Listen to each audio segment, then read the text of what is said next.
இன்றைய வேத வசனம் யோவான் 10:27. என் ஆடுகள் என் சத்தத்துக்கு செவி கொடுக்கிறது, நான் அவைகளை அறிந்திருக்கிறேன், அவைகள் எனக்கு பின் செல்லுகிறது. அன்பானவர்களே, இயேசு கிறிஸ்து இந்த வார்த்தையை சொன்னார், என் ஆடுகள் என் சத்தத்துக்கு செவி கொடுக்கிறது என்று. நாம் கர்த்தருடைய ஆடுகளாக இருப்போமானால் நிச்சயமாய் அவர் சத்தத்துக்கு செவி கொடுப்போம். ஒரு முறை வாட்ஸ்அப்பில் ஒரு நிகழ்ச்சியை நான் பார்த்தேன். ஒரு பெரிய புல்வெளி, அந்த புல்வெளியிலே ஏராளமான ஆடுகள் மேய்ந்து கொண்டிருந்தன. தூரத்தில் அதை சுற்றிலும் வேலி அடைத்திருந்தார்கள். இந்த வேலி பகுதியிலிருந்து மேய்ப்பரல்லாத ஒருவர் தனது சத்தத்தை உயர்த்தி எப்படியெல்லாமோ கூப்பிட்டு அந்த ஆடுகளை அழைத்து பார்த்தார். ஒரு ஆடு கூட திரும்பி பார்க்கவில்லை.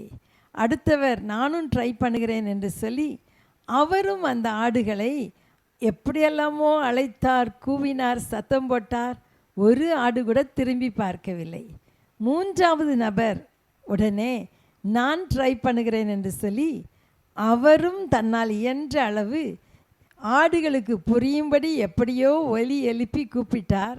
ஆனால் ஒன்றும் நடக்கவில்லை. கடைசியாக அந்த ஆடுகளின் மேய்ப்பன் வந்து தன்னுடைய சத்தத்தை ஒரே ஒரு முறை கொடுத்த உடனே அத்தனை ஆடுகளும் பதிலுக்கு சத்தமிட்டன. அது மாத்திரமல்ல, அப்படியே திரும்பி அத்தனை ஆடுகளும் அவனை நோக்கி ஓடி வந்தன. ஆச்சரியமாக இருந்தது. அருமையானவர்களே, ஆடுகள் என் சத்தத்துக்கு செவி கொடுக்கிறது. நாம் ஆண்டவருடைய ஆடுகளாய் இருப்போமானால் நிச்சயமாய் அவருடைய சத்தத்துக்கு செவி கொடுப்போம். நாம் ஆண்டவருடைய ஆடுகள் தானா என்று சொல்லி ஒரு முறை நம்மளே ஆராய்ந்து பார்க்கலாமா? ஆடுகள் மேய்ப்பனுடைய சத்தத்துக்கு செவி கொடுக்கும். இயேசு கிறிஸ்து சொன்னதை பின்பற்றி அவருடைய வழியிலே நாம் நடக்கும்போது நாம் அவருடைய ஆடுகளாக இருப்போம். நான் அவைகளுக்கு நித்திய ஜீவனை கொடுக்கிறேன், அவைகள் ஒரு காலம் கெட்டுப்போவதில்லை, ஒருவனும் அவைகளை என் கையிலிருந்து பறித்து கொள்வதும் இல்லை என்று சொல்லுகிறார். ஆண்டவர் இயேசு கிறிஸ்துடைய ஆடாய், அவருடைய செல்ல ஆடாய் நாம் இருக்கும்போது ஒவ்வொரு நாளும் வேத வசனத்தின் மூலமாய் நாம் அவருடைய சத்தத்தை கேட்க முடியும். அதன்படி நடக்கும்போது நமக்கு நித்திய ஜீவன் உண்டு. நான் உனக்கு போதித்து நீ நடக்க வேண்டிய வழியை உனக்கு காட்டுவேன், உன்மேல் என் கண்ணை வைத்து உனக்கு ஆலோசனை சொல்லுவேன் என்றவர் நம் மீது கண்களை வைத்து ஒவ்வொரு நாளும் ஆலோசனை சொல்லி அருமையாய் நடத்துவார். அன்பின் தகப்பனே, தர்மையான ஜெப நேரத்துக்காக ஸ்தோத்திரம். அப்பா, நாங்கள் ஒவ்வொருவரும் உம்முடைய ஆடுகளாக இருக்க, உம்முடைய சத்தத்தை அறிந்து கொள்ள, உம்முடைய சத்தத்துக்கு கீழ்ப்படிய எங்களுக்கு கற்றுத்தார ஆண்டவரே. அதன் மூலமாய் இந்த உலகத்திலும் ஆண்டவரே நாங்கள் நன்றாக வாழ்ந்து நித்திய ஜீவனையும் பெற்றுக்கொள்ள கிருபை தாங்க. இயேசுவின் நாமத்தில் பிதாவே. நல்ல மேய்ப்பன் குரலை கேட்பேன், நாளும் பின் தொடர்வேன்.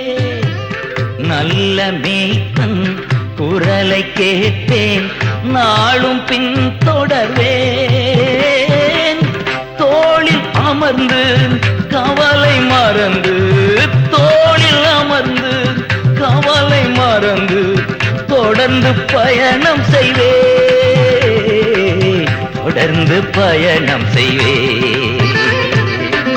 எனது தலைவன் இயேசுராஜன் மார்பில் சாய்ந்து சாய்ந்து மகிழ்ந்து மகிழ்ந்திருப்பேன்.